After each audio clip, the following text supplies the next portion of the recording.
ego still always says, but I want it, and I want it fast, and I want it now, and this is what I want, and it's still there. Believe me, it's still there. And what I do with that now is I have shifted it to,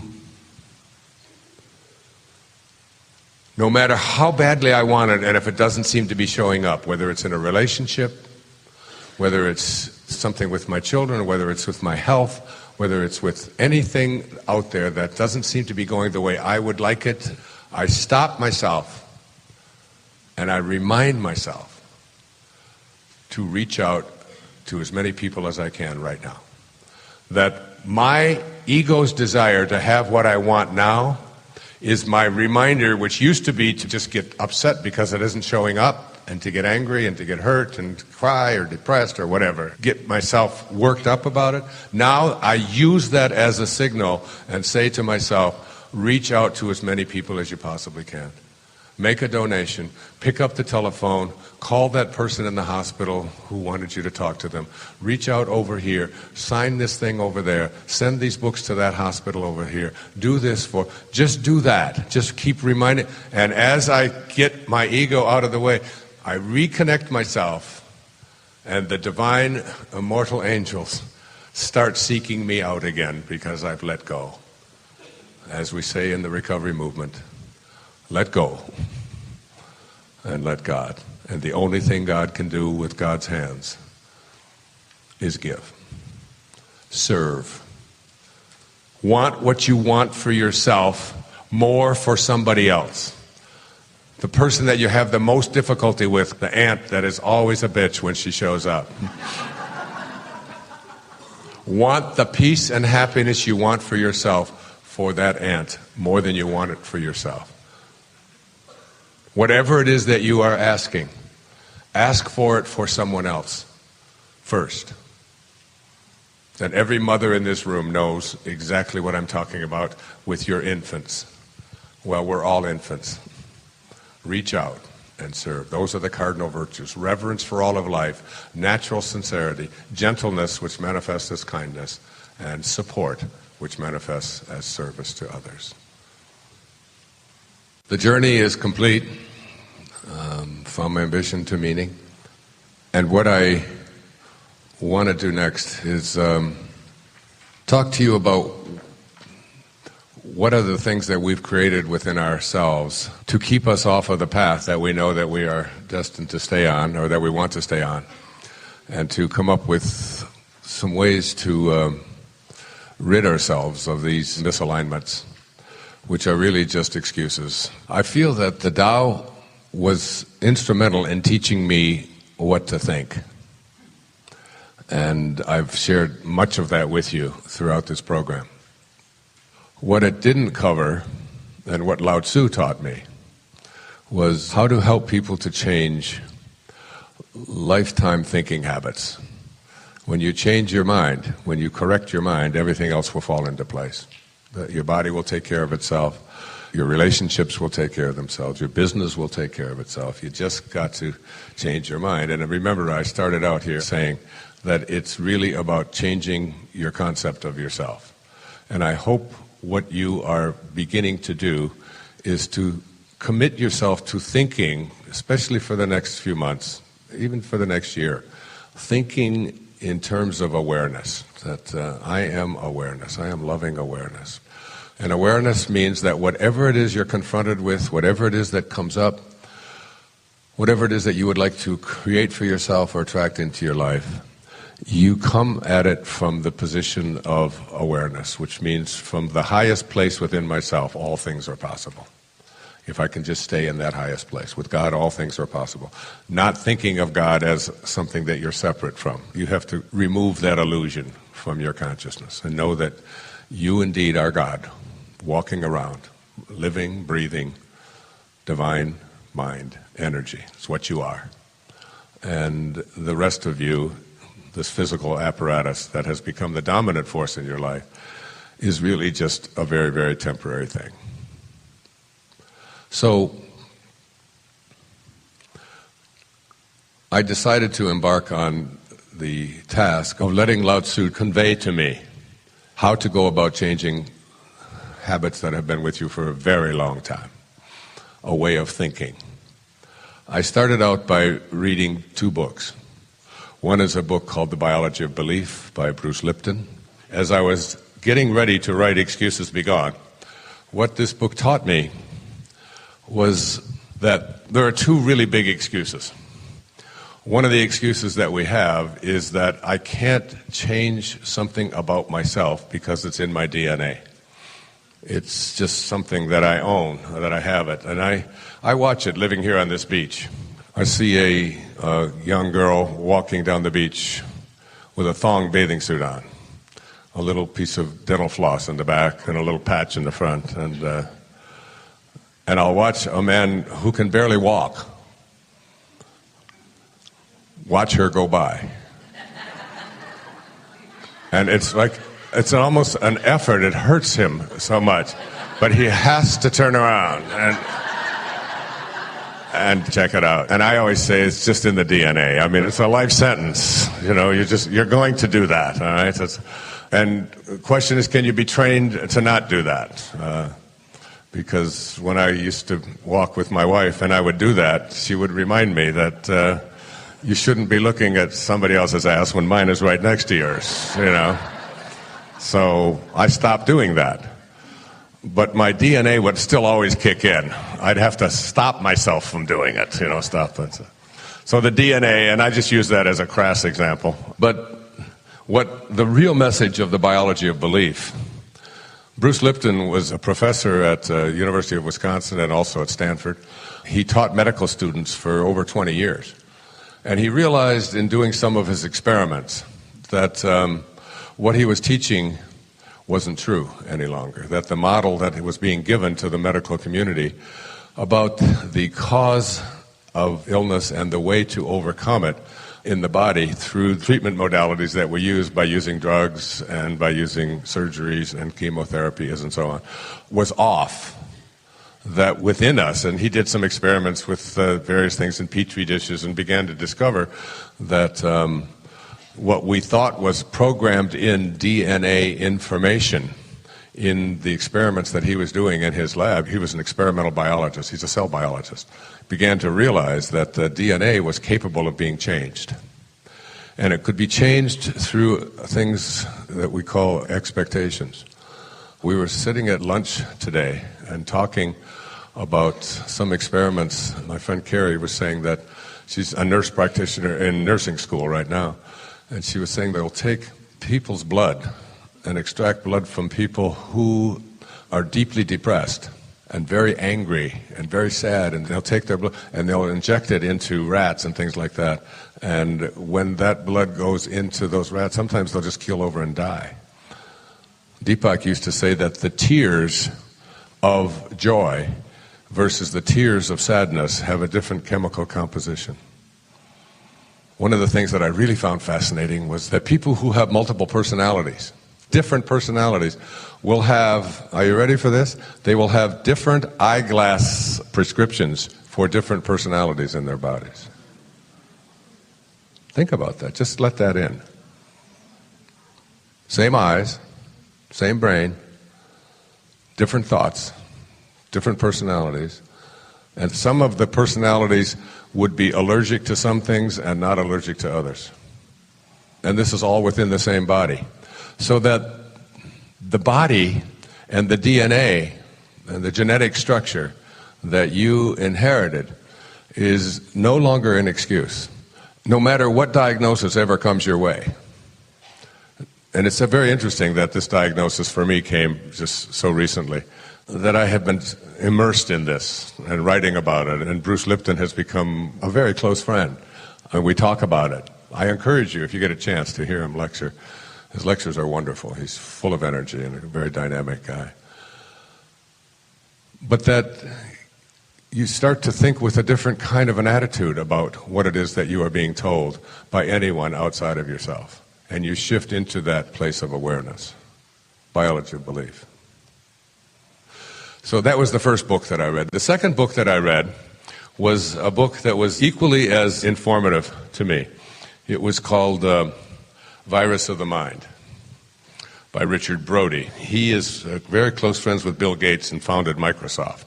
And he wrote this book called Virus of the Mind way back 15, 16 years ago. It was a self-published book, just like Biology of Belief. And when I read it, I called Louise and asked her if she would please publish this book and reintroduce it to the public, because it touched me very, very profoundly and very deeply. It's the second big excuse. So the first excuse that we carry around for why we stay off the path is that there's something physically going on in my body that I have no control over. Virus of the Mind talked to me about viruses, which I didn't understand that much. A virus has three functions. The first function of a virus in your body, a virus in your computer, is to duplicate itself as much as possible. That's what a virus does. It duplicates, duplicates, duplicates. The second function of a virus is to infiltrate. Wherever there is an opening, if you have a virus going on in your body and it's duplicating and getting bigger and duplicating, when it finds an opening, it'll go in there, right? So we try to stop the growth of these viruses. The third function of a virus is to spread. So to spread from one host to the next. So as soon as it's done enough of this and it's infiltrated enough within its host, it then looks for another host. And this happens in computers as well. How it happens in computers, I have no idea. But I do know that that's what they say about viruses. They duplicate, they infiltrate, and they spread. Now, they're not bacterial. That's their purpose. They're not there to get you sick. They're just there to just keep on duplicating and replicating and infiltrating and spreading until we can stop their spread. Virus of the mind has the same functions. The only difference between a virus of the mind and a virus in your body and a virus in a computer is that a virus in your mind has no particle. There's no thing. It's just an idea. And it's an idea that is planted into our heads when we are very, very young, and when our parents, our well-meaning parents, and our society, our religious organizations, our schools, our businesses, and so on, get a hold of us, and rather than doing what I spoke about earlier, just letting us be, and knowing that our Dharma is already in and we're just being done, it begins the interfering process. It begins the conditioning process. And this conditioning process, the imprinting process that takes place, started when you were very, very young. 2, 3, 4 years old, even younger. You began to get what Brody calls memes. M-E-M-E, memes. And memes, they're really ideas that have been planted in us, and they have been duplicated enough times that you absolutely start to believe in their veracity, in their truth.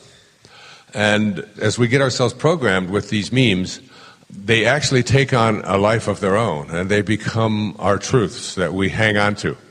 And we begin to tell ourselves that these ideas that we have been told about what is possible for us, about what the world is like, about, virtually every idea coming out of a religious text is a meme. It's an idea that has been told and retold enough times where people take it on as a truth. Now, it doesn't matter if you can come along and show that the practice of this is something that is not based on a truth at all. It was based on some guy 8,000 years ago who just decided that this is the way things were going to be, and people started saying it to each other, and it becomes our reality. And these memes come in all forms. And he talked about them at great length in Virus of the Mind. I really recommend it because it's easy reading. It's really presented in a kind of a workable way. And it can give you an idea about how much of your life that you use these excuses, because every excuse that you use is a meme. It's just an idea that you have had handed to you and has duplicated and infiltrated you and spread to your sisters and your brothers and your neighbors and everybody around you. And what I want to do up here for a little while here is to just have you take a look at ways to combat these, like to create an antiviral for these memes.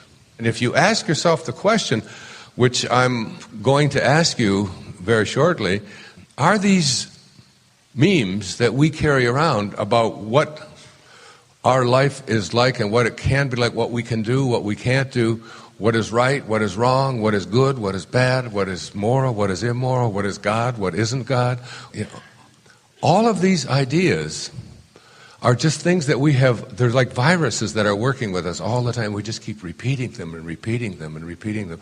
And it's fun to just become conscious of these memes and these ideas. And businesses, by the way, and advertisers are really good at creating memes because they just want you to really believe, if you don't have this, and particularly the pharmaceutical industry is really good at this, at convincing us that if you don't take this pill at night, you're not going to be able to sleep. If you don't take this pill and you're over 50, you're not going to be able to have sexual functioning. If you don't take this pill, your arthritis isn't going to go away, and so on. When you get yourself conditioned to believing that life has to be a certain way and that we can't live without these things, the mind viruses kick in, the memes kick in, and we start defending ourselves on the basis of these. So shifting out of that mindset was important for me. The principles that I wrote about in the middle part of Excuses Be Gone, after I looked at the two big excuses, your genetics and your early conditioning, both of which have been disproved as truthful reasons for you to stay the way you are. Biology of belief does a great job of introducing you to a way of re-looking at yourself and your mind-body connection and your control over your body than you might have ever thought of before, especially when you're about to engage in something like surgery or chemotherapy or taking on new dependencies with drugs and so on. Before going into the paradigm, I'd like to just talk a little bit about the principles. There's just a few. There's 7 of them in the book, and they're all in depth. And awareness is one, and I've spoken, I think, enough about it, that if you really want to overcome these memes that have become a part of your life, start to practice thinking outside of the ego and begin to practice from this place of awareness. Just think in terms of awareness. The best way to say I'm thinking from awareness is by every time you think of the concept of awareness, think of the words, with God all things are possible. When I move myself into the highest place within myself, there is absolutely nothing that is not possible. So that when you are entertaining something that you would like to accomplish, instead of going at it from a place of it probably won't happen, I can't do it, I've always been this way, it's my nature, these are the way things are. I used to use the metaphor of standing on the stern of a speedboat, the back of a speedboat, and the speedboat is heading up the river at 40 knots, that direction. And as the speedboat heads in that direction, you're turned around back here and you're at the back of the boat. And you're looking down at the water. And what do you see? You see the wake, right? So you ask yourself 3 questions about the wake. First of all, what is the wake? What is this thing that you're calling the wake? The wake is the trail that is left behind. That's what it is, right? That's what a wake is. It's simply a trail that is left behind. Second question to ask yourself is, what's driving the boat? That is, what's making the boat go in this direction? And the answer to that is the present moment energy that's being generated by the engine is what's making the boat go in this direction. Is that right? Okay. Now the third question to ask is it possible for the wake to drive the boat? That is, can a trail that is left behind make a boat go in this direction? And the answer to that is no, isn't it? Because it's just a trail that is left behind. This is what you have to do with your personal history. There's a woman in here who was sobbing, and she came up to me and told me that her husband has Alzheimer's. Do you mind identifying yourself, or would you rather not? If you wouldn't, that's okay. And you were smiling when you walked away, And you were sobbing when you came, not sobbing, but you were tearful when you came up. And do you remember what I told you? That a person who is experiencing Alzheimer's disease at that time in his life is as close to God as any of us will ever be, because they have no personal history. They are doing what every creature on God's creation is doing, except us, living in the moment. Just this one. A new friend every day, every hour, a new friend. Always just here. And I told her, treat him as your teacher, and instead of someone that you feel sorry for. And don't think of him as that which he used to be but is now gone, because all of us are in different bodies than we're in right now. God knows you've been in many, many different bodies, haven't you? You were in a little baby body, and you were in a toddler body, and you were in a teenage body, and you were one of these bodies, and you were in bodies with them up to here, and you were bodies, everything was, and then they're down here, and things change, and you're in many bodies, right?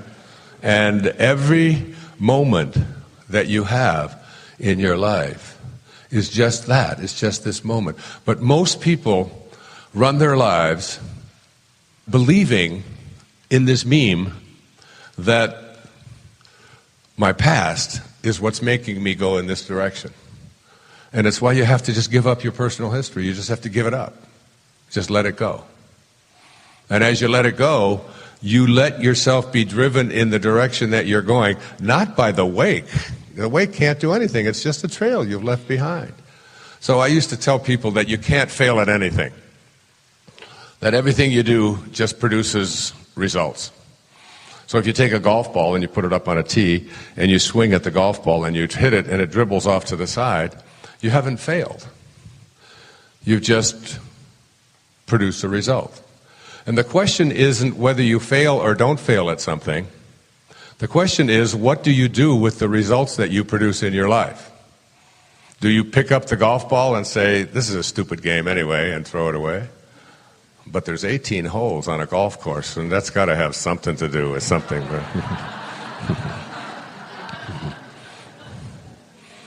And what are you going to do with the results that you've produced? Are you going to say that the trail that is back here, because I've always been this way, and it's my nature, and I can't change what I've always done, and this is what I've been handed, and my mother did this to me, and my mother did that to me, and my God, you mothers take such a beating. It's just hard to be a mother, because I used to tell my patients over and over, and it was always their mother. My mother did this, my mother did that, and I said, you know what, get up and leave my office. I said, what for? I said, I want you to go get your mother. What do you want with my mother? I said, just bring her back here. Bring your mother back here. Well, what are you going to do? What are you talking about? I said, well, look, she's the one who's responsible. I'm going to treat your mother, and then you're going to get better. And you see how silly it is, don't you? But those of you mothers who are applauding also have a mother that you probably blame for a lot of that stuff. And we look for things in our wake, things in the past, things back here to explain why we are here. And you are here only because of the present moment energy that is being generated by the engine called your mind, your thoughts. And when you stop generating the kind of energy that you don't want to continue in the way that you've been going, you'll shift and you'll change. But when you go back here to these memes about it's very difficult to change, there's nothing that I can do about it. I've always been this way. It would take too long. All of these are ideas that when you buy into them, you create a virus that will duplicate not only within yourself, but with the people around you and in your families. And you see this kind of thing. And then it goes into the culture. And entire cultures will buy into these memes. So every single rationale that you use for maintaining and hanging on to what it is that you don't want to be is something that is almost guaranteed not to be true. So the display quote for Excuses Be Gone says, don't believe everything you think. Because about 99% of every thought that you have isn't even true. And you're guiding your life and your principles and your way of being on the basis of something that just doesn't even hold up to a simple test of, is it true, and can you be 100% certain that it is? You can begin to just start with a new level of awareness.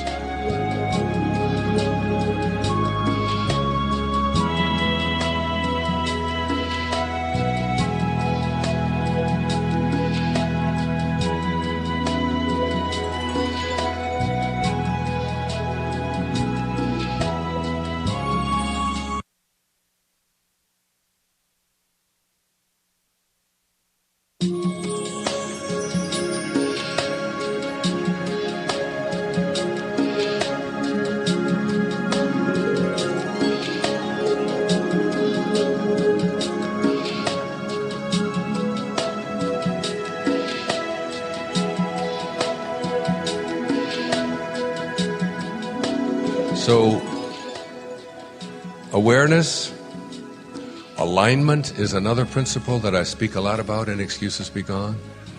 Every excuse that you use, every explanation, every meme that you come up with for why your life or your body or your relationships, your health, your financial situation, every single one of the excuses that you use is a misalignment. You start to get conscious of where you're aligned. And our alignments are the things that really determine the next principle, which is the principle of contemplation. And this principle of contemplation is so intriguing to me. How many times I have said to my children, contemplate yourselves surrounded by the conditions which you intend to produce. You get what you think about, whether you want it or not.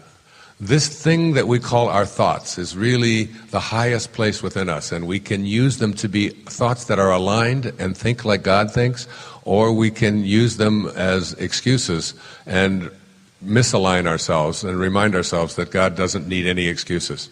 And so as you think of yourself as a God-realized being, you won't be doing that either. Contemplation is the continuous use of your thought process. How you use your thought process to train your mind in a new way. Remember, we are training ourselves in this seminar to elevate our concept of ourselves to a place that matches what it is that we would like to live out and attract and be in our lives. That's what we're doing. We're shifting our conception of ourselves and beginning to see ourselves as pieces of God from which we can never be disconnected. Secondly, your thoughts are actually like things that act to begin the process of materialization. So that what you think about ultimately becomes what you become and what becomes of you. If you contemplate with thoughts that match originating spirit, which is Thomas Troward's word for God. If you contemplate with thoughts that match originating spirit, then you will have the same power as originating spirit. That's an alarming thing to think and say. As you begin to contemplate in the same way that the creative force of the universe contemplates, then what you do is you shift out of your excuse pattern of things can't happen and won't happen into, I am thinking in such a way that originating spirit thinks, and therefore if I continue to stay there, I will have the same power as originating spirit. Because you are originating spirit. You can't be separated from it. When contemplation is a vibrational match to originating spirit, you gain the cooperation of divine mind, attracting and fulfilling your desires. Let me say it again. When contemplation is a vibrational match to originating spirit, and everything is vibration, every thought is vibration, you gain the cooperation of divine mind, attracting and fulfilling your desires.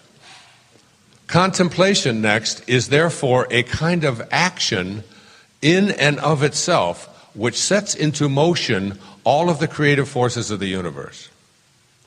You want to set into motion the energy that will allow you to attract into your life what you want. You want to be not thinking about a BMW in your driveway or a new Rolex on your arm.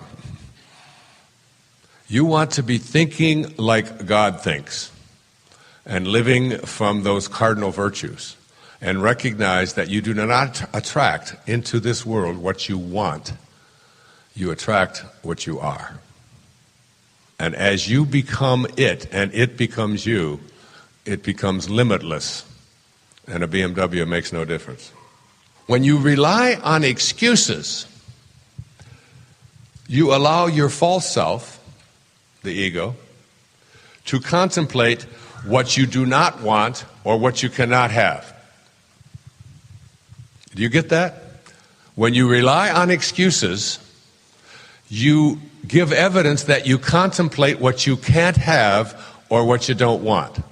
Every time you come up with a reason why you can't do something or you can't have something, you are giving evidence that you are contemplating in a way that is not aligned with originating spirit. Therefore, you lose the power of originating spirit. Return to the ego.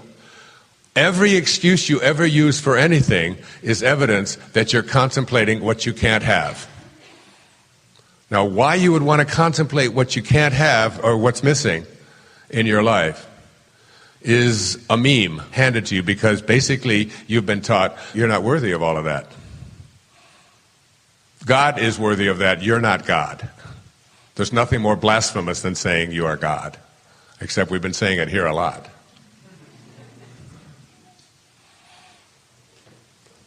The presence of excuses in your life is evidence that you contemplate what you can't have or can't do, rather than the infinite possibilities that are inherent in your divine self. Okay. And what I want to do now is move a little bit into the paradigm. The paradigm is the last third of Excuses Be Gone. It is 7 questions, the answers to which, if you treat this seriously, will remove from you the memes that have kept you stuck where you are. Some of you decided after our talk yesterday about sugar and acted in a way that you have maybe never acted before, removing the excuse that you can't do without sugar. You must have just decided that that meme, that I have a sweet tooth, or it's just something that I've always loved, we've always had desserts, I can't help it, I'm just attracted to it, all of that. You set in motion a new process, a process that will take probably 20 or 30 pounds off the middle of your bodies if you need to lose that. But you can't do that if you don't contemplate yourself as having an elevated level that you are capable of doing this. If you start telling yourself that you can't do this, or it's going to take a very long time, or it's going to be painful, or I'm not worthy of it, and that is a meme that you have been carrying around with you since you were just little boys and little girls, little babies. Even in utero, you learned these things. And now you're making the shift. And this is a really big shift to this paradigm. Now, I'm not going to go through the whole thing. I'm going to just ask a few of you to think about 2 things. One is what I asked you earlier to think about, which is what is your calling? What do you feel inside of you that you're here to do that you just haven't gotten around to yet, or you just think you're too old? That's another meme. I told you earlier when they asked me to do a film at the age of 68, my first thought was that meme. You don't teach an old dog new tricks, it's a meme. You can teach an old dog new tricks anytime you want to. Old dogs love new tricks. They do. I mean, we have every homily that you've ever heard. You know, the early bird gets the worm. Not necessarily. Sometimes late birds get the worm. I mean, every single one of them that you can come up with, you can come up with the reverse of it as well. The other thing I'd like you to think about is William Wordsworth said that habits rule the unreflecting herd. Habits rule the unreflecting herd. The herd mentality. And habits are just the long-established thinking mechanisms that we've been employing. That's all they are. I'd like you to imagine yourself as addiction-free, perfect health, total well-being, financially, anything that you need to flow into your life is flowing into your life. Relationships that are based upon love and kindness and honesty, and that's just the way it's going to be. Just like, can you get a conception of yourself like that? And is there something that stops you, like the person that isn't here is the one that really needs to be here, which is what you're thinking? When in fact the person that isn't here is exactly where they belong. And so are you. And so are you. And I'd just like to ask a few people just come up to the mic who have been carrying around some really long-term, lifetime habits that they have never been able to change. I don't care what they are. Just a way of being that's been with you that you're just frigging tired of. And it's just something you haven't been able to get a handle on. Go ahead, whoever. Just come up. Just tell me what it is and tell me what you think your calling is. Yeah, go ahead. Hi. I get all excited about a new project or something I'm involved with or manifesting, and it takes off, and oh boy, it's fun. And then all of a sudden I go, oh, I need a couple days to just rest and pull back, and then find the stop procrastinating and get back in the game and keep moving again. It's like kind of a dip that happens in the middle of manifesting and doing. What do you think's keeping you from doing it? I don't know. I don't think I'm scared of it. It just feels like it's overwhelming at times when stuff you wanted starts to really come your way. That's a big meme. Yeah. Did you hear the meme? It's overwhelming. You know, nothing is overwhelming. Everything just is. What's the difference between a flower and a weed? Well, a flower's pretty and smells good. And a weed? And a weed is ugly and useless. So the difference between a flower and a weed is a judgment. Yeah. And the difference between being overwhelmed and not being overwhelmed? Is a it's judgment. Just a simple judgment. In here. Okay, next. Yes, thanks. The meme for me is simply not being worthy, that I'm not capable of being whole. And what I think I'm here to do is to help people arrive and leave. Okay. So you're helping people with the birthing process and the dying process? Yes. Paramahansa Yogananda had a wonderful, wonderful line. He said, when you're born, you come into the world crying and everyone around you is smiling. He said, live your life in such a way that when you leave, you're smiling and everyone around you is crying. Next. Stress and depression is a big part of my life, and I feel that every time I have a good run, that I'm going to lapse into depression and I can't keep that run. It's almost like, I think your analogy in spiritual solutions, when you're plugged in and you're plugged into spiritual, you're always spiritual. But I know I'm always going to be unplugged. Like sooner or later, I'm going to be unplugged, and I can't hold it there. Okay. Depression. A lot of it. Depression, all depression, except for extreme clinical depression when there's something wrong with the brain, which is very rare. All depression is a meme. They're all memes. There's no depression in the world. There's no stress in the world. Stress is a meme. I would like to give you each a bucket and give you an assignment. Go out and bring me back a bucket of stress. Go find me some stress and bring it back. So what is stress? Stress, there are people thinking stressful thoughts, aren't they? And then having stressful reactions in their body. But stress itself It's a meme. The belief that the world is stressful is just a judgment. It's just something that we carry with us. Okay? Thank you.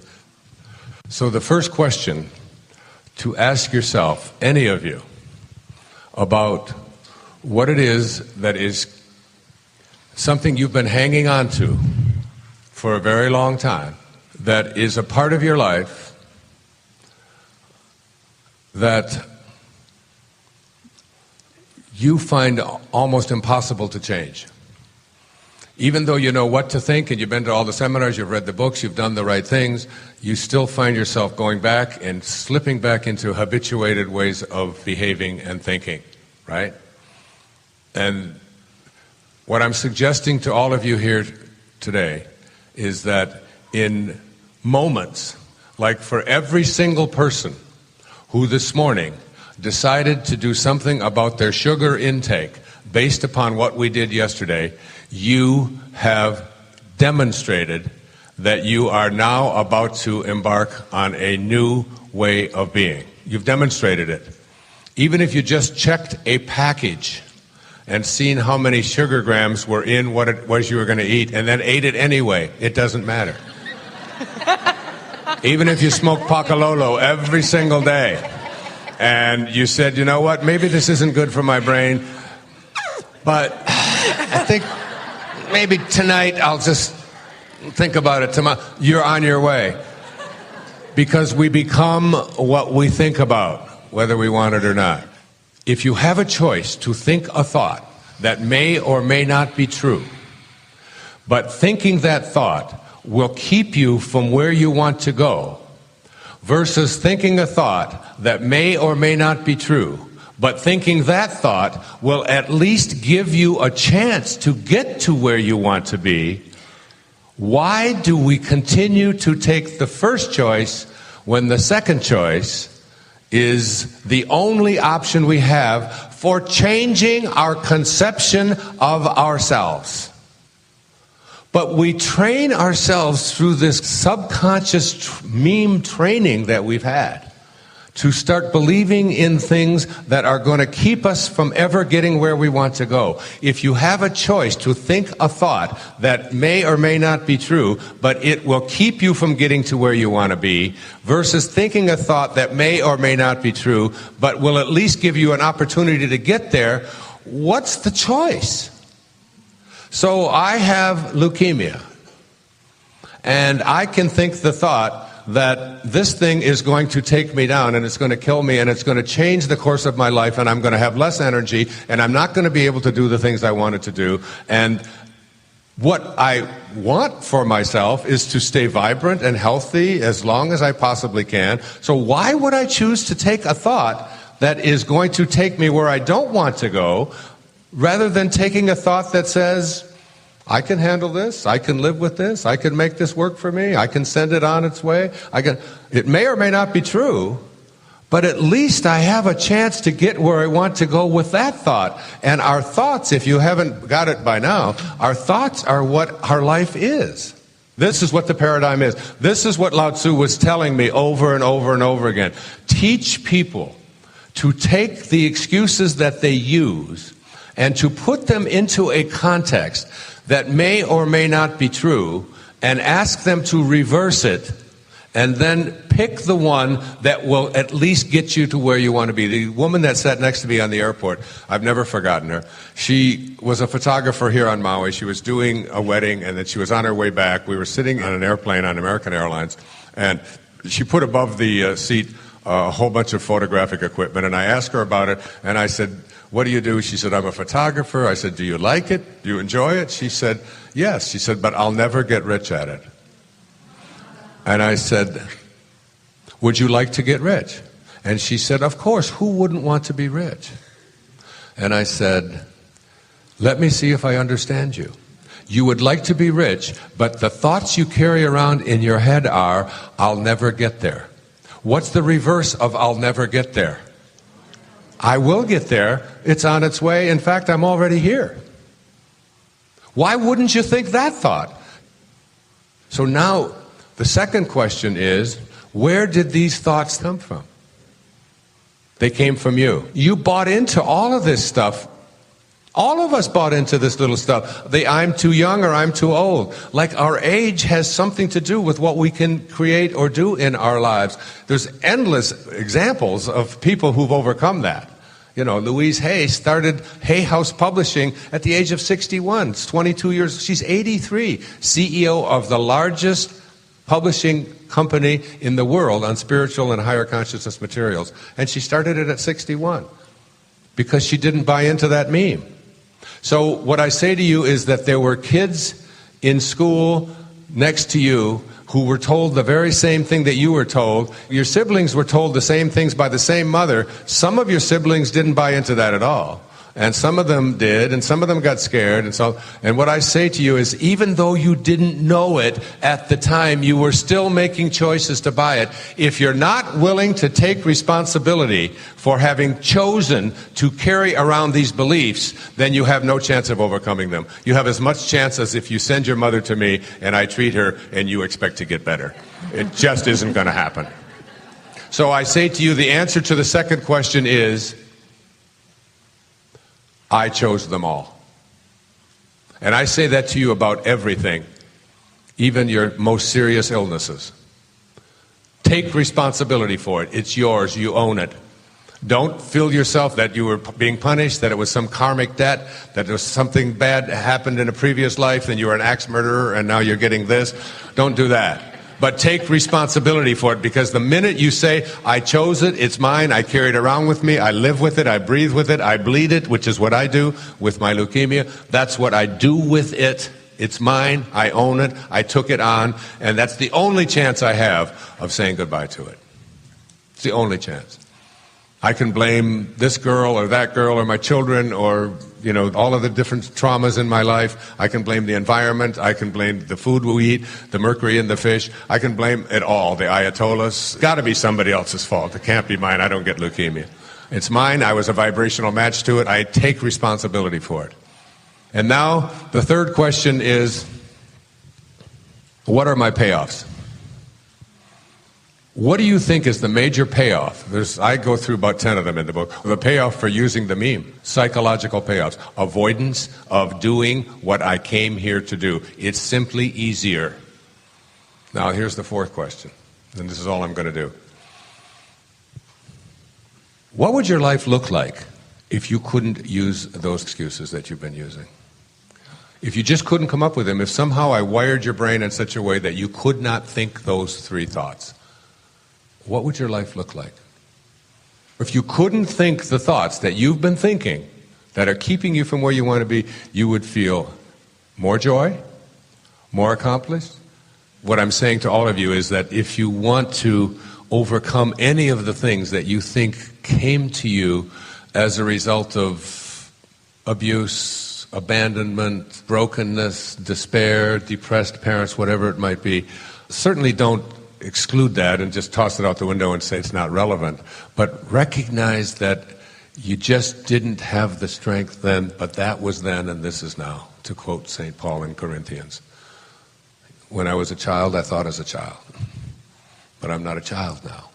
If there's something about your life, your body, your health, your relationships, your finances, whatever it may be, if there's something about you that you see as you've been carrying around habitually for your lifetime and you're tired of it, I'm asking you to just imagine yourself as the way you would like to be. This teacher that I mentioned to you the other night, his name is Neville, Neville. Quite a few books have been written about him. His daughter's name is Victoria Goddard. His last name was Goddard, but he went by Neville. And I'd ask you to just try to get yourself familiar with him if it appeals to you. His writing is very unique. I'm going to share a little bit of it with you here. His speaking style is very unique. I've been listening to some of his lectures, his live lectures from the 40s and 50s. And it's one more person that my Dharma has been to bring to the forefront, to expose. Bruce Lipton was one. Richard Brody was one. Immaculée Ilibagiza, you may remember, the woman from Rwanda who hid in a bathroom for 91 days during the Holocaust there, was one. Many, many others that have just sort of been projects of mine to introduce people to. Neville is the next one. There are really 7 components to what I'm going to talk to you about. The greatest gift that you've been given, and this is the first component, is the gift of your imagination. I just can't emphasize this enough. This thing that you've been given, called your imagination. Your ability to imagine for yourself what it is that you would like to be able to create for yourself, and to live from that perspective as if it had already occurred. And for some of you, it may seem like I'm asking you to fake something, but it isn't that at all. You know, all the poets speak about your imagination. William Blake's "To see the world in a grain of sand, and a heaven in a wildflower, to hold eternity in the palm of your hand, and infinity in an hour." We are all led to believe a lie when we see with, not through the eye, which was born in a night to perish in a night, while the soul slept in beams of light. The imagination. This imagination of yours is your ability to be able to go within and go to a sacred space within yourself that no one has access to but you, that is yours, a place from which you can live. And in the process of living there, you can create for yourself whatever it is that you are intending to experience, even if your physical reality of your daily life doesn't match up to it at this point. It doesn't make any difference. In your imagination, he calls this ability of you to use your imagination to manifest for yourself what you want and live there within it, the greatest gift that you've been given. And this gift is so powerful that I have been putting these 7 principles, and he doesn't have 7 principles, this is just the 7 that I've come up with from reading his book. He calls all of this the law of assumption. The law of assumption. A-S-S-U-M-P-T-I-O-N. Assumption, to assume. And the law of assumption really says that whatever I assume to be true in my mind, I can live from there and harden that into first things like concepts, and then conditions, and then events, and then objects. The matter of fact, William Blake also was the one who said, everything that is now was once first imagined. There is nothing in this physical universe, including you. There is not a thing in this universe that was not once the product of an imagination. It had to be thought of in an imagination first. So now, when you think about this concept of materialization and manifestation, what you're really talking about is the process of moving things from formless to form, emulating spirit. Moving something from formless to form requires your imagination. And everything that you have for yourself and everything that you see, we're sitting here in this room, we see speakers, we see mirror on the wall, the chairs you're sitting on, the clothes you're wearing, the shoes you have, the watch on your wrist, everything. It's like Neville said, it's impossible for me to imagine a universe without a creator as it is for me to imagine a watch without a watchmaker. And a watchmaker has to work from an imagination. It has to first be imagined. Thomas Troward said the law of flotation was not discovered by the contemplation of the sinking of things, And I have paraphrased that to say the law of flying was not accomplished by the contemplation of the staying on the ground of things. If two people named Orville and Wilbur Wright had gone to Kitty Hawk imagining that this thing wasn't get off the ground, do you think flying would have started that day? It's not possible, is it? So that these cell phones that we carry around, these fax machines that we have, that when I was in high school, I mean, we had 3 people on our party line, with a little old black phone that we had to go up and down to see if we could get an operator. Making a long-distance call was an event. You saved for it, and you thought about it, and you timed yourself because you knew what, and today it's just beep, beep, beep, beep, beep, beep, beep. Oh, Romania? Oh, sure, I'll be happy to talk to you in Romania. I mean, it had to be imagined. It had to be imagined. Now, it may sound obvious what I'm saying, but this power of your imagination is so exquisite and so strong, and I had really never thought of it until I started becoming familiar with the Neville work.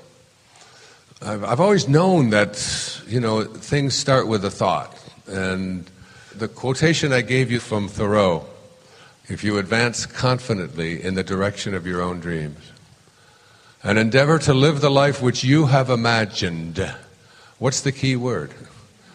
Imagined. The life that you have imagined. You will be met with a success unexpected in common hours.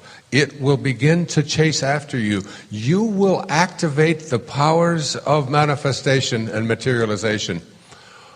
And you can't do it unless you're willing to use your imagination.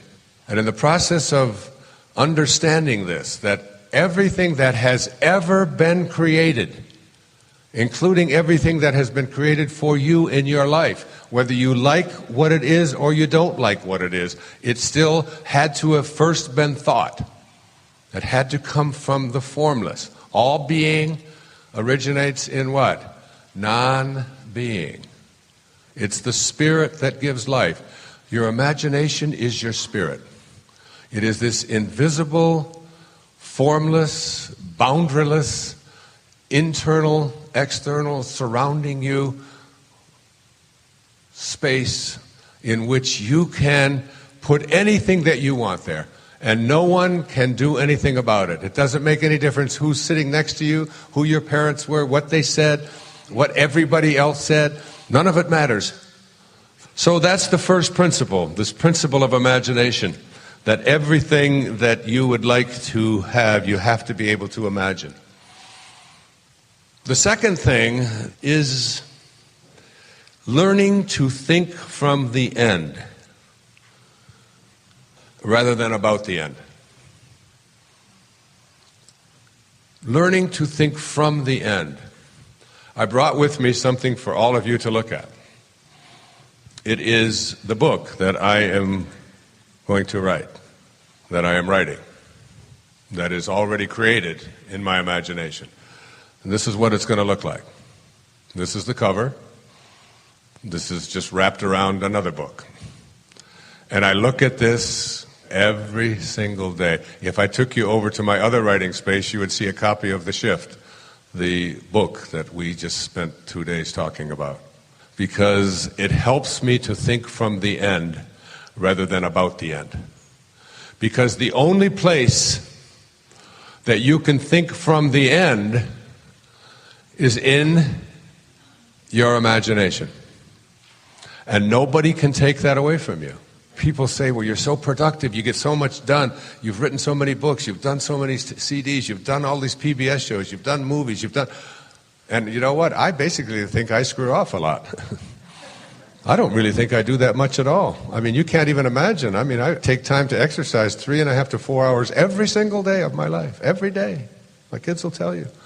I swim in the ocean every day. I do yoga for 90 minutes almost every single day of the week.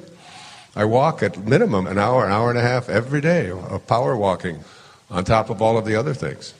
It's hard for me to imagine myself not doing, because my imagination is so strong and such a part of what it is that is my life, that how it manifests isn't nearly as significant as that I keep my imagination sharp and focused.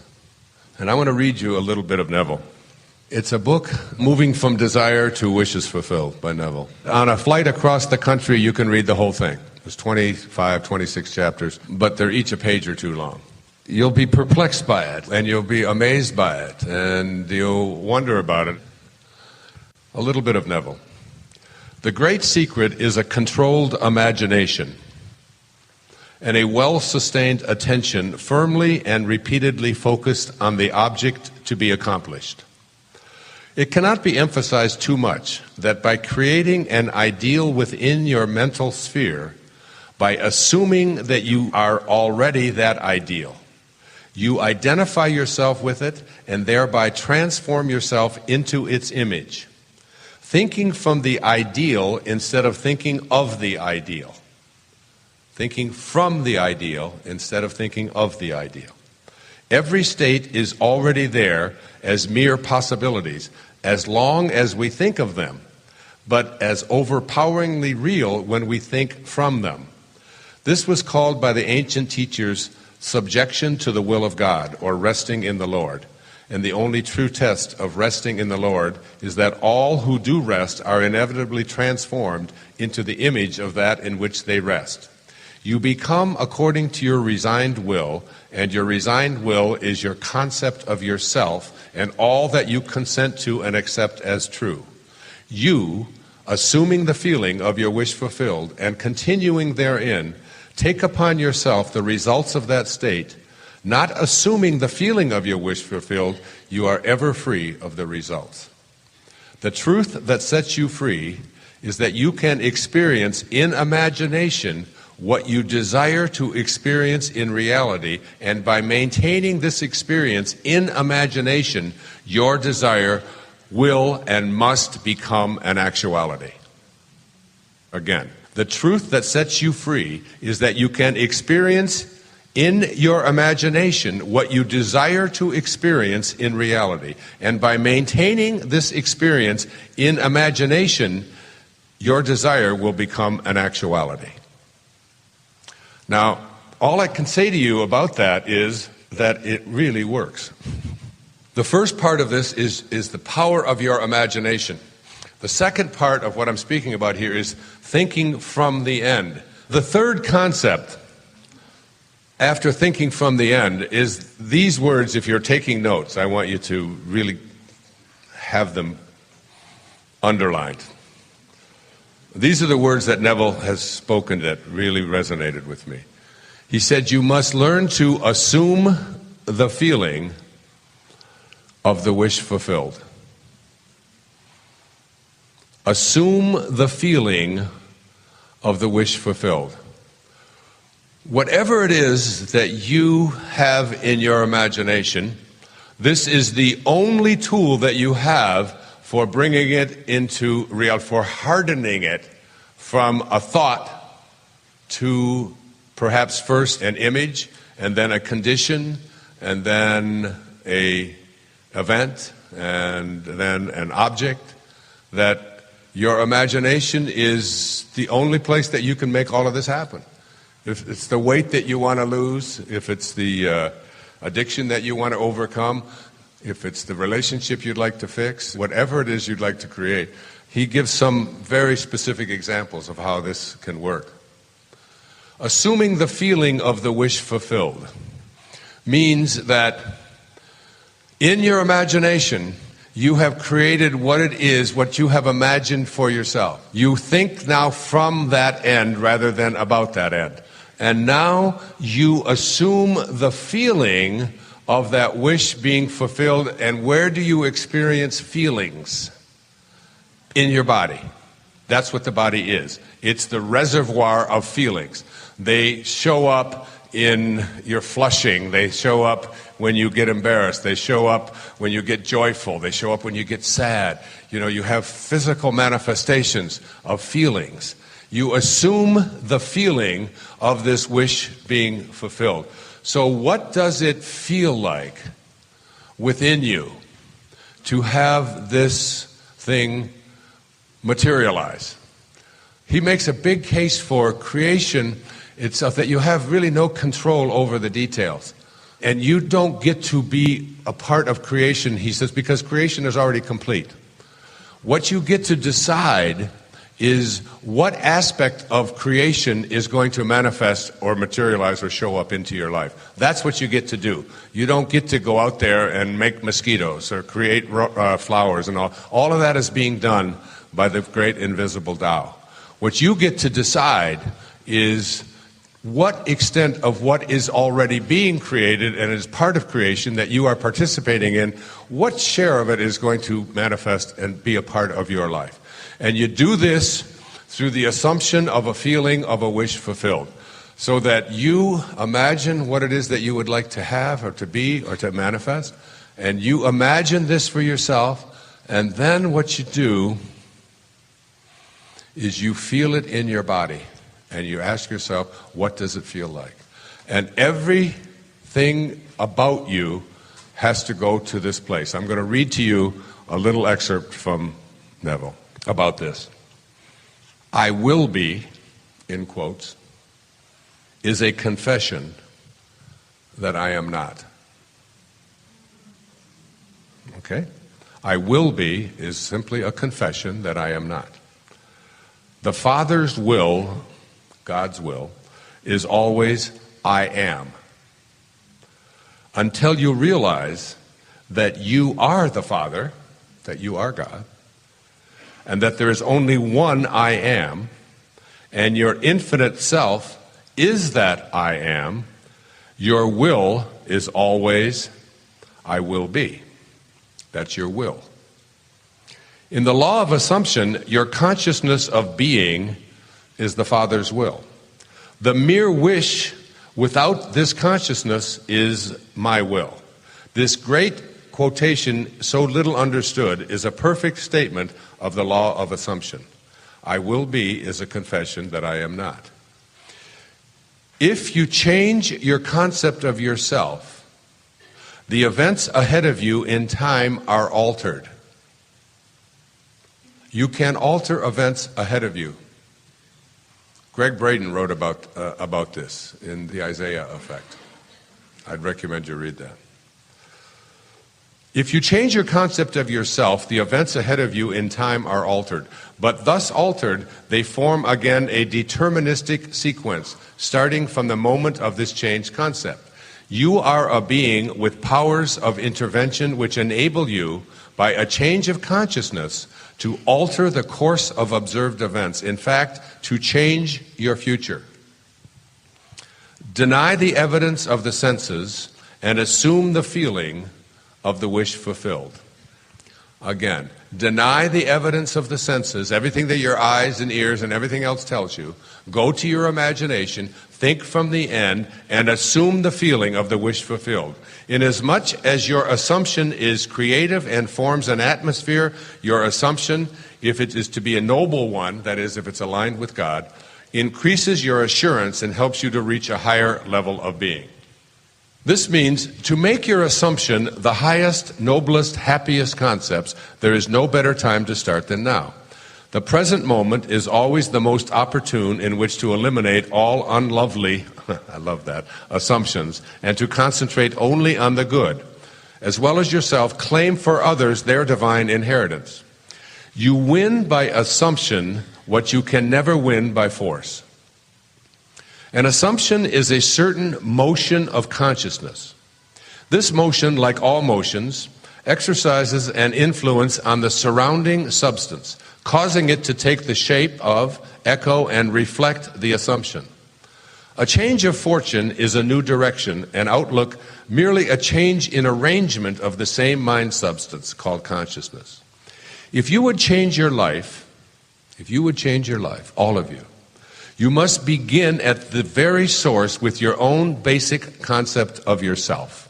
Outer change, becoming part of organizations, political bodies, religious bodies, is not enough. The cause goes deeper. The essential change must take place in yourself, in your own concept of yourself. You must assume that you are what you want to be and continue therein For the reality of your assumption has its being in complete independence of objective fact. It doesn't matter what the facts are around you. For the reality of your assumption has its being in complete independence of objective fact, and will clothe itself in flesh if you persist in the feeling of the wish fulfilled. When you know that assumptions, if persisted in, harden into facts, then events, which seem to the uninitiated mere accidents, will be understood by you to be the logical and inevitable effects of your assumption. The important thing to bear in mind is that you have infinite free will in choosing your assumptions. That is, your imagination is yours, it's your gift. You can do anything you want with it.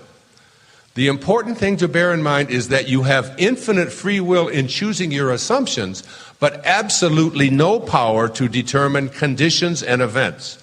You can create nothing, but your assumptions determine what portion of creation you will experience.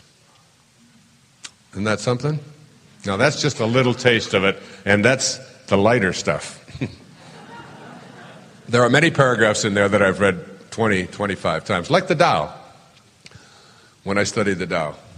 Now, assuming the feeling of the wish fulfilled. So you have your imagination, you go there, you create what you want for yourself in your imagination, you think from the end, and you assume the feeling of the wish fulfilled.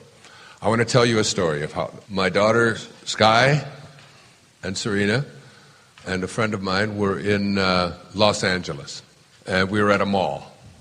And a fellow walked up to me who was a chronic stutterer. He had a speech impediment. He could hardly get a sentence out without major stuttering. His name was Vincent, and he thought a long time. He recognized me, and he thought a long time about whether he should come to me or not. Basically because of his speech impediment, but he also didn't want to bother me because he knew I was there with friends and I was just waiting for them outside a shop of some kind. It was the night that we were doing the premiere for the film, The Shift, in Los Angeles. And he asked me if there was anything that he could do about his speech impediment. It took him a long time to get it out. He was 39 years old. He'd been doing this since he was a young boy. And I asked him if he could imagine himself free of his speech impediment. And he said, no, I can't do that. And I said to him, then you have just given up the only hope that you have for overcoming it. If you're not willing to use your imagination to assume that you can view yourself as free from the speech impediment. So if you're not willing to do that, I can't help you, because I can't take your speech impediment away for you, nor can any speech pathologist anywhere on earth. I said, so if you'd like to try, let's do it now, right in the mall. So he closed his eyes. I said, I want you to imagine yourself as free of your speech impediment. Can you do that? And he waited, and he waited, and he waited. And finally he said, yes, I can see myself free of my speech impediment. And he stuttered as he said it, of course. And I said, then that is your gift. You can live there in your imagination and be a person who is free of your speech impediment. In your imagination, you have the freedom to go there any time that you want. And you can think not about that someday being what you would like to become, because that's an admission that you aren't there and you're never going to get there. But that you are already there. You got to get this. You already are. In other words, you're moving into the future and living from the future and letting the rest of your life catch up to you is what you're doing. The hardening that Neville talks about of things into facts come from this place in the imagination, because the imagination is the place where everything gets created, everything, including everything about yourself. Okay? So I said to him, I would like you to assume the feeling of your wish being fulfilled. He said, I don't know what that means. I said, when you, in your imagination, go to the place within you where you are free of your speech impediment, which you can do any time, because that's where you're going to live from now on, what does it feel like in your body for you right now? What does it feel like? And he said, it feels great. It feels great. And he smiled. He had this huge smile, and it was like the first time that I had seen him come from joy. That in his imagination, he was now feeling in his body what it felt like to be free of this thing that he's been carrying around with him for who knows how long, 35, 38 years. So now the next part of this, and I'll come back to Vincent, the fourth part of this is your attention. You've now decided that you are going to manifest for yourself, and you're there in your imagination already. I can't tell you how many times I've put this into practice over the years in my own life before I ever read Neville. When I was 12 years old, we had an Admiral television set on Moross Road on the east side of Detroit, a little Admiral black and white television set, and I used to watch Steve Allen on The Tonight Show. I'd sit up and I'd stay up late. Every night I had to watch him with all of his crazy characters and smock and this and that. And Steve Allen, I just admired him so much. And I was assuming the feeling of the wish fulfilled. I used to tell my brothers and my mother and my stepfather that I was on The Tonight Show, and I would say last night, and they would interviewing, Steve Allen was in, and I said, Louis and I answered it this way. I would have answered it a totally different way. And they all just said, God, your imagination, you're just always, you're not on The Tonight Show, you're not, Steve Allen, you're not. Do you know the first time I ever did The Tonight Show in 1976, in August, I think it was the 24th, it was the night of the Republican National Convention when Bob Dole was nominated. I flew out to California. I won't go into the long story about it, but I was invited to do on The Tonight Show with Johnny Carson. When I got there, I had my own dressing room, and the first guest was Steve Allen. First guest was Steve Allen. And I called my mother, and I was on a panel of phones outside of my dressing room, and I was saying to my mother, you're not going to believe who's the first guest and who I was just talking to. She said, who? I said, listen, he's talking to his wife, Jane Meadows. Is that her? James Meadows? He's talking to his wife. And I take the telephone receiver, which had a cord about this long, and she said, it sounds like Steve Allen. I said, that's Steve Allen. He's right next to me. Can you believe that? I always knew this. She said, you used to do that when you were 12 years old. When you start getting this, you're going to realize that this is a universe that has no accidents in it. That the power of your imagination has no time limits on it whatsoever. Infinite patience produces immediate results.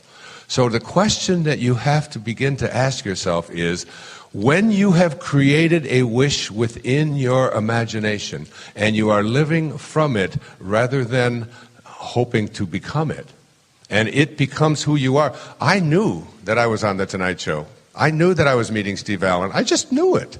And I wasn't walking around with my head in the clouds. It was just a knowing that I had within me. And when I wrote Erroneous Zones, my mother used to say, I said, I'm going to be doing the Mike Douglas show. And they hadn't even asked yet. And she said, you shouldn't say things like that.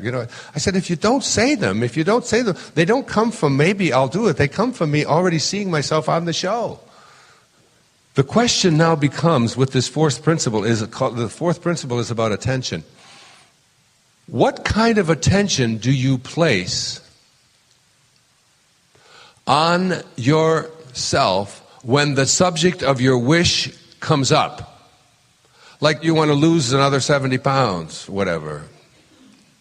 When the subject of you losing 70 pounds comes up, when the subject of any of you, whatever it may be, where do you go in your imagination with what comes up around your wish being fulfilled? Where do you go with it? You have two choices. You can either use objective or subjective attention. When the subject of you healing yourself of your difficulty, when the subject of my leukemia comes up, and I hear stories of people telling me that, oh, my father had that and he died in 3 weeks. And I looked on the internet and it says that this kind of leukemia is just incurable. You can manage it and you can live with it, but it's incurable. And this is your mother, my mother and my brother saying, come on, get your head out of the clouds for Christ's sake. You know, you're not on the Tonight Show. You're 12 years old. Go deliver your newspapers. When the subject of that came up for my whole life as a little boy, as a grown man, as a grandfather today, when the subject of what it is that I know in my imagination I'm already living from, and I know it, and that's how I live regardless of what anybody else says, and I don't wonder if it'll happen. I'm living from the end, not about the end. And the subject comes up, I instantly go to what I call the other, which is subjective attention. And subjective attention is what? It's what I have already placed in my imagination and I'm living from. So that's where you always want to go. This is the retraining that you have to have if you want your wishes fulfilled. In other words, when you have someone or something or events or things transpiring that seem to be indicative of your not being able to attract or manifest or have your wish fulfilled, if you go to that, and that's what I was telling Vincent, you're going to hear a lot of people telling you, you're a chronic stutterer. This is something you're going to live with for the rest of your life. It's a very difficult thing to overcome. You're going to hear all of this stuff. But if you are willing to use subjective attention on your imagination that you're already living from, and the only thing you have to do with your subjective attention is to go to the place in your imagination that you've already created. That's where you go. You see yourself there. When you go to the place, immediately, as soon as the subject matter comes up, I want you to, whenever your wish that you would like to have for yourself comes up, and someone or something gives you an indication that it's not a possibility, that your reflexive action is to immediately go to the place that you've already created for yourself. And don't allow... It's what Maslow said. It's becoming independent of the opinions of others. It's just independent, and of the evidence, and of the facts. Because the senses don't make any difference. You are going to a place within you that you have already created. Subjective attention versus objective attention. Make up your mind that you are going to, when it comes up, go to the place you've already created and live from there. And it's all about knowing how to use this attention. So then the fifth thing is, remember, we've gone from your imagination to thinking from the end, assuming the feeling of the wish fulfilled. It's in your body. You're feeling it in your body. You can't do this unless you're willing to assume the feeling of the wish fulfilled. You have to assume it. And now you go to your subconscious mind. And this is the fifth principle, the subconscious mind. The subconscious mind is the part of you that rules most of your life. Bruce Lipton speaks a lot about it in the Biology of Belief. I speak a bit about it in Excuses Be Gone. Here, I just want to say to you, I was in London just a few weeks ago, and I had to give a lecture on the other side of town. And I had a driver pick me up at the hotel to take me through rush hour to this place on the other side of town in London. He was from Afghanistan. And he knew a lot about the Taliban, and he knew a lot about the people of the Pashtuns, and he was very up on the history of Afghanistan, why it was the way it was, what we were doing there, and so on. It was a 45-minute drive. He had a stick shift car, which is 3 pedals and 2 feet, okay, as you remember, as I drove, so many of you, that's what I learned to drive on and drove for many, many years. And he drove me through traffic, stopping and starting, turning, going around this corner, because he knew I was in a rush and I had this huge lecture to give there and so on. And never for 1 second throughout the entire time did he stop talking about Afghanistan. I was taking notes in the back of one of those black cabs and writing it. I mean, it was a fascinating guy. Never thought about what he was doing. And if I would have asked him when he got there, how did you do it? He could never have told me. He did the whole thing from my hotel all the way through London and all the way to the place where I was speaking with his subconscious mind. He never thought about, now when he was first learning to drive a stick shift, he had to think about, because I used to teach driver education, he used to have to think about, okay, you put this, see now I'm on a hill, and I got my foot on the brake and the other foot on the clutch, and if I take my foot off the brake, and this thing's going to go back, how am I going to get, you remember all of those kind of things? It's like, and so you start to program your subconscious mind from your conscious mind to learn how to do this, how to stop, how to turn. I remember teaching my mother how to drive, and she was getting ready to turn, and I said, okay, turn into the driveway. She didn't even slow down. She was going 20 miles an hour. And she said, you said turn, you didn't say slow down.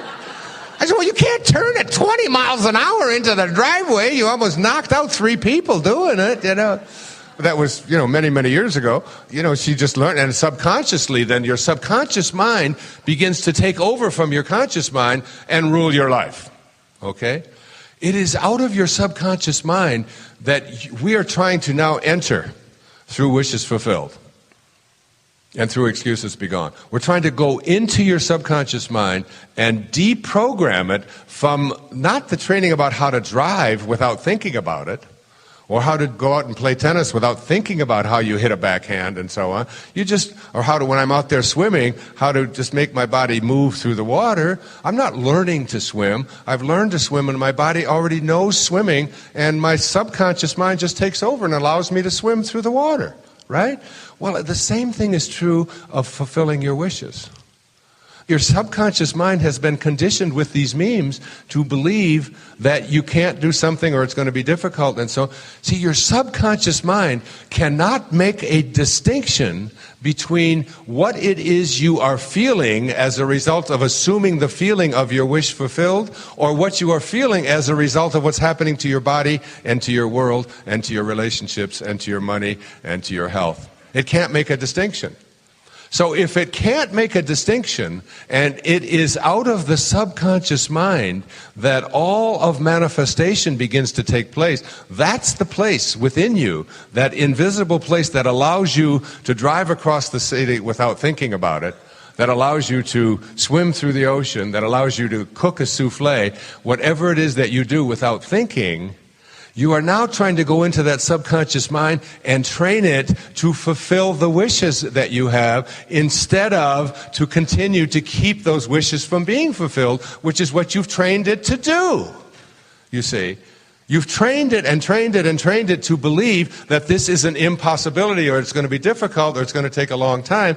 So now your subconscious mind is the place where, if you assume the feeling of your wish fulfilled enough and you persist in it, Neville says that if you absolutely persist in it, that ultimately it will harden into the facts of your life. But most people won't reach into their subconscious mind.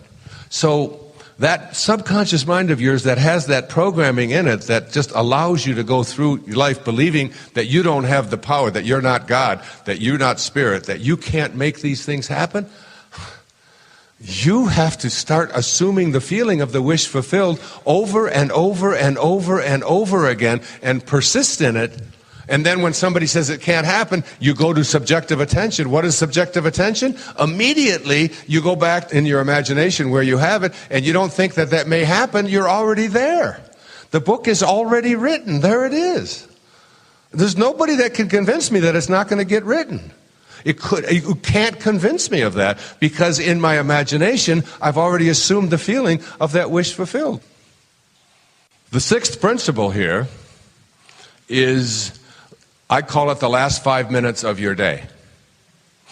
And the last 5 minutes of your day are when you're in bed and you're getting ready to go to sleep. What do you do with your conscious mind? Which is the fertile training ground for what's going to go into your subconscious mind and become automatic, like knowing how to drive or make a souffle or swim or whatever. So much of what you do is automatic because it comes out of your subconscious mind. The last 5 minutes of your day tonight, when you're in bed and you're going to sleep, and every day of your life from now on. You do not want to review all of the things that you don't want, and that you don't like, and that didn't work, and why it's wrong, and why it hurts, and why you're mad, and why you're abandoned, and why you're afraid, and why you know it won't work out. Because as you do that, you are getting ready to head into your subconscious mind in a couple of minutes here. You're going to marinate in your subconscious mind for the next 8 hours. You're going to just sit in there and marinate, and your subconscious mind is the part of you that's going to go on automatic. It can't make a distinction between what you are feeling as a result of assuming a feeling of a wish fulfilled, or the review of all of the crappy things that have happened to you and are going to happen to you. It can't make a distinction. So your subconscious mind says, oh, so you're going to review all the things you don't like, and how unhappy you are, and how miserable you are? Okay, then I'll give you 8 hours in here, and then when you come out of that on automatic, I will offer you up experiences that match up to what you obviously want, because that's how you're programming me. Does that make sense? Those last 5 minutes, when you're about to enter your subconscious mind, what do? You go to your imagination. You think from the end, you assume the feeling of the wish fulfilled, you persistently use subjective attention, and you train your subconscious mind to bring to you what it is that you want to manifest. And finally, number 7, what do you do if it doesn't work? Why doesn't it work? I hear it all the time. Why do I fail at this? Neville said that we fail at assuming the feeling of our wish fulfilled and manifesting our wishes to be fulfilled. We fail at it to the degree to which it feels natural for us. Natural is the word. ABC World News, they're doing a feature on me. They did Deepak. They're doing something called Happiness Incorporated. So they flew out here. And the fellow who was interviewing me for this was kind of skeptical, which you expect when journalists do a story. He's about 5'6", maybe 5'7", sort of slight, nice-looking man, probably 145, 50 pounds or so. He said, so if I just want in my imagination to be a linebacker for the New York Giants, I can do that through what you're telling me? And I said, does that feel natural to you? Does looking at your body in the mirror, does it feel natural for you to be trying out for a linebacker position on the New York Giants? Do you really think that that's because if it feels natural to you, I'm saying, yeah, you have a possibility of doing it, and there probably are exceptions. I mean, there are some guys in the NBA who are 5'7" and scoring 40 points a game. I mean, it happens, but to them it feels natural. To most guys 5'7", that just looks like craziness. You know, that just looks like fooling around with giants. Is what that looks like. So he said, no, it doesn't feel natural. I said, then it will fail. I said, the extent to which this doesn't feel natural to you is the degree to which you will maintain your persistence. And it is persistence in going to the subjectification of your wish that you want to go. So if you're losing 70 more pounds in the next few months, which you're going to do, if that doesn't feel natural to you, and you can't imagine yourself, you know, wearing a size versus a size whatever you want, if you can't do that, if it doesn't feel, if there's nothing in you that says this could be, then you will continue to have difficulty with this because your subconscious mind will be continued to be programmed to believe that you're not worthy of it, that you can't do it, that whatever it is. So as it starts to get natural for you, and to me there's nothing more natural than taking a microphone and talking, you know, for 10, 11 hours. There's nothing more natural than being up here and talking about what's in my heart. And so the degree to which it feels natural, my body then will allow it to take place. So whatever your wish that you would like to create for yourself, make it something that is natural to you. And then persist in assuming the feeling of the wish fulfilled. And the last 5 minutes of your day, continuously review what it is that you want and how you feel in your body, assuming that it's already here. And go off to sleep with that, whatever it might be. And then when you wake up, always go to your imagination. And in the end, as I say when I conclude all of my talks, you always come down to this choice in every moment of your life. You can either be a host to God or a hostage to your ego. It's your call. Thank you so much. I love you all. God bless you. Namaste. Thank you so much.